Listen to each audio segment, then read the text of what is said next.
శ్రీమద్ రామాయణము బాలకాండ 72వ సర్గ. జనకుని మాటలు విన్న వశిష్ఠుడు విశ్వామిత్రునితో సంప్రదించాడు.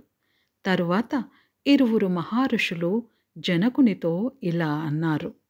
ఓ జనక మహారాజా, అటు ఇక్ష్వాకు వంశము ఇటు విదేహ వంశము రెండూ విశిష్టమైనవే. ఒకదానికి ఒకటి తీసిపోవు. ఈ రెండు వంశములు కలవడం అత్యంత శుభదాయకము. నీ కుమార్తె అయిన సీతను రామునికి, నీ తమ్ముడు కుశధ్వజుని కుమార్తె అయిన ఊర్మిలను లక్ష్మణునికి ఇచ్చి వివాహం చెయ్యడం వారి వంశ గౌరవములకు, రూప సంపదలకు తగి ఉన్నది. ఈ సందర్భములో ఒక మాట చెప్పాలని మాకు అనిపించింది. నీ తమ్ముడు కుశధ్వజుడు ధర్మాత్ముడు. ఆయనకు ఊర్మిళ కాకుండా ఇంకా ఇరువురు కుమార్తెలు ఉన్న సంగతి మాకు తెలుసు. ఆయన ఇరువురు కుమార్తెలను దశరథుని కుమారులైన భరత శత్రుఘ్నులకు ఇచ్చి వివాహము జరిపించండి. రెండు వంశములు ధన్యమవుతాయి. దశరథుని కుమారులైన భరత శత్రుఘ్నులు అందచందములలోనూ, రూపలావణ్యములలోనూ, బల పరాక్రమములలోనూ రామలక్ష్మణులకు ఏ విధంగానూ తీసిపోరు. ఈ వివాహములతో మీ ఇరువురి రాజ్యములు దృఢమైన సంబంధ బాంధవ్యములు కలిగి ఉంటాయి అని పలికారు.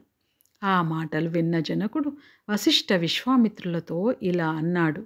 ఓ మునిశ్రేష్ఠులారా, మీ సంబంధములతో నేను నా తమ్ముడు ధన్యులమయ్యాము.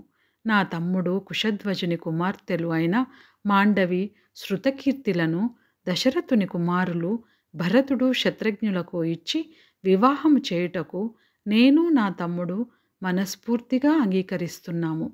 ఈ 4 వివాహములు ఒకే రోజున, ఒకే సమయంలో, ఒకే వివాహ వేదిక మీద జరిపిస్తాను. ఉత్తర ఫల్గుని నక్షత్రమునకు సంతాన ప్రదాత అయిన భగుడు దేవత. ఆ శుభ నక్షత్రంలో ఈ 4 వివాహములు వైభవంగా జరిపించడానికి అనుమతి ఇవ్వండి.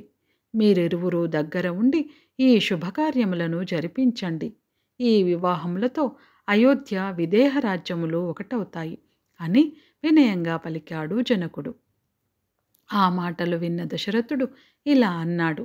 ఓ జనక మహారాజా, నీవు నీ సోదరుడు కుశధ్వజుడు సద్గుణ సంపన్నులు, ధర్మపరులు.